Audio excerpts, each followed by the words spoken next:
Hallelujah, praise the Lord. ஆண்டவராகிய இயேசு கிறிஸ்து நாமத்தினாலே உங்களை வாழ்த்துகிறேன். கர்த்தர் உங்களை ஆசீர்வதிப்பாராக. இன்றைய நாள் மேய்ப்பனின் சத்தம், யாத்ராகமத்தின் புஸ்தகம் 20ஆம் அதிகாரம் 7ஆம் வசனத்தை நான் வாசிக்கிறேன். உன் தேவனாகிய கர்த்தருடைய நாமத்தை வீணிலே வழங்காதிருப்பாயாக. கர்த்தர் தம்முடைய நாமத்தை வீணிலே வழங்குகிறவனை தண்டியாமல் விடார். கர்த்தருடைய நாமத்தை வீணிலே வழங்காதிருப்பாயாக. தேவனுடைய நாமத்தை காரணம் இல்லாம அனாவசியமாக உபயோகப்படுத்தக்கூடாது அப்படின்னு சொல்றாரு. நிறைய பேர் ஆண்டுடைய பெயரை சொல்லி சம்பாதிக்கிறவங்க இருக்கிறாங்க. ஆண்டுடைய பெயரை சொல்லி எதற்கெடுத்தாலும் கர்த்தர் சொன்னாரு, ஆனால் தான் செய்தார். கர்த்தர் சொல்லியிருக்க மாட்டார். இவருடைய மனதின் எண்ணங்களை எல்லாம் என்ன நினைப்பாங்கன்னா, கர்த்தர் சொன்னதாகவே நினைச்சுக்குவாங்க. அது ஒரு தவறான ஒரு அணுகுமுறை, தவறான காரியம். எல்லாத்தையும் யார் மேலே போட்டுறது? கர்த்தர் மேலே போட்டுறது. நிறைய காரியங்கள் பார்த்தீங்கன்னா தேவனுடைய நாமத்தை அனாவசியமாக உபயோகப்படுத்துகிறவர்கள் உண்டு.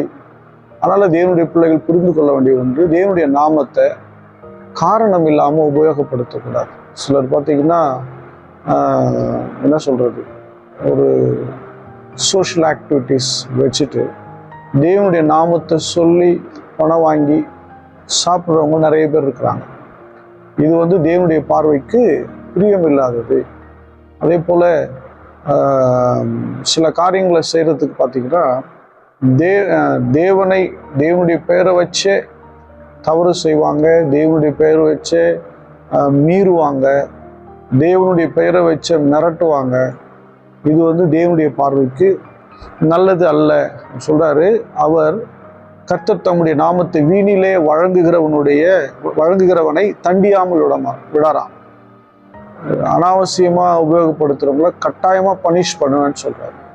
ஆமா, நானும் பார்த்துருக்கிறேன். சில நபர்கள் தேவனுடைய நாமத்தை வீணிலே வழங்கி வீணிலே பேசி அவங்க குடும்பம் பார்த்தீங்கன்னா கொஞ்ச நாள் கழிச்சு கஷ்டப்படுறதையும் வம்சமே பாதிக்கப்படுகிறதையும் கண்டிருக்கிறேன். ஆனால் அவங்க தேவனுடைய நாமத்தை வச்சு தைரியமாக தவறு செய்கிறத பார்க்க முடியுது. எனக்கு அன்பானவர்களே, தேவனுடைய நாமம் அது உன்னதமானது, அது பரிசுத்தம் உள்ளது. பரிசுத்த நாமத்தை நம்ம தவறாக உபயோகப்படுத்தக்கூடாது. யாவே என்கிற நாமத்தை அனாவசியமாக உபயோகப்படுத்தக்கூடாதுன்னு வேதம் சொல்லுது. அதுதான் இது. யாவே என்கிற நாமத்தை அனாவசியமாக உபயோகப்படுத்தக்கூடாது. ஏன்னா அவர் பரிசுத்தர்.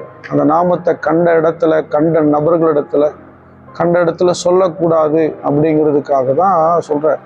ஆனால் இன்னைக்கு அப்படி இல்லை. அந்த யாவேங்கிற நாமத்தை வச்சு ஒரு பாட்டை போட்டு அதுக்கு போட்ட மியூசிக்லாம் வேற மாதிரி போட்டு இப்படி கெடுத்து வச்சிருக்கவங்களாம் இருக்கிறாங்க. தேவ பயம் இல்லை.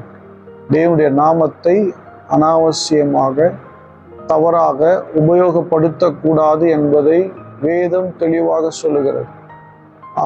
அவர்களை தண்டிக்காமல் விட மாட்டாராம். ஹல்லேலூயா. அதான் சொல்றாரு, என்னை நோக்கி கர்த்தாவே கர்த்தாவே என்று சொல்லுகிறவன் என்ன பண்றதில்லை, நான் யாருன்னு தெரியாதுன்னு நீதி செய்யாம தேவனுடைய நாமத்தை பரிசுத்தப்படுத்தாம அந்த நாமத்தை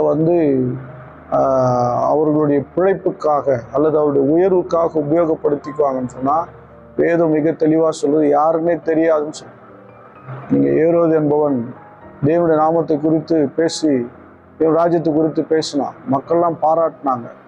அந்த மகிமையை தேவனுடைய நாமத்திற்கு போக வேண்டிய மகிமையை அந்த மனுஷன் எடுத்துக்கிட்டான். அதனால கர்த்தர் அவனை அடித்தார், அவன் புழுத்து இறந்தான் என்று சொல்லுகிறது. அப்படின்னா தேவனுடைய பிள்ளைகள் தேவனுடைய நாமத்தை உபயோகப்படுத்தணும், ஆனால் அனாவசியமாக உபயோகப்படுத்தக்கூடாது. சில காரியங்களை, அசுத்த அதிகாரங்களை கடிந்து கொள்வதற்கு தேவனுடைய நாமத்தை உபயோகப்படுத்தலாம், இயேசுவின் நாமத்தை உபயோகப்படுத்தலாம். வியாதிகளை சுகமாக்குவதற்கு அவருடைய பரிசுத்த நாமத்தை உபயோகப்படுத்தலாம். சில அதிகாரங்களை எடுத்து பிரயோகிப்பதற்கு இயேசுவின் நாமத்தை, தேவனுடைய நாமத்தை உபயோகப்படுத்தலாம். அனாவசியமாக தேவனுடைய நாமத்தை எடுத்து உபயோகப்படுத்தக்கூடாது. ஹல்லேலூயா. அது தேவனுடைய பார்வைக்கு அருவருப்பானது. ஆகவே தேவனுடைய பிள்ளைகள் இதுவரையும் தேவனுடைய நாமத்தை வச்சு பிழைப்பு நடத்துறவங்க இருக்காங்க, தேவனுடைய நாமத்தை வச்சு மிரட்டுறவங்க, தேவனுடைய நாமத்தை அசிங்கப்படுத்துகிறவங்க, தேவனுடைய நாமத்தை கீழ்த்தரமாக பயன்படுத்துறது இதெல்லாம் தவறான விஷயம். ஆகவே தேவனுடைய நாமத்தை, அவருடைய பரிசுத்த நாமத்திற்கு மகிமை வர பண்ணுவோம், அவருடைய நாமத்தை உயர்த்துவோம், அவருடைய நாமத்தை ஏகோபித்து உயர்த்துவோம். அது தேவனுடைய பார்வைக்கு பிரியமானது. நம்ம எல்லாரும் ஸ்தோத்திரம் பண்ணுவோமா? ஸ்தோத்திரம் ஆண்டவரே. நாங்கள் ஆண்டவர் நாமத்தை தவறாக உபயோகப்படுத்திருந்தா தயவாக எங்களை மன்னிச்சிருங்க.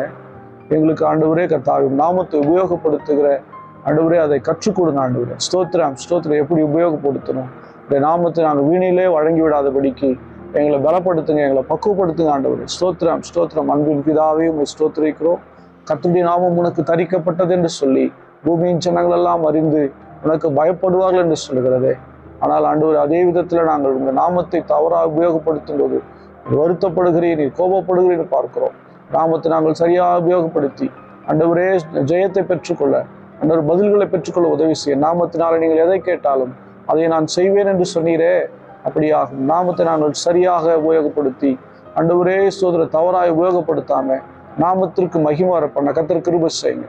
இயேசு கிறிஸ்துவின் நாமத்தால் ஜெபிக்கிறேன் ஜீவனுள்ள நல்ல பிதாவே. ஆமென். God bless you. Bye bye.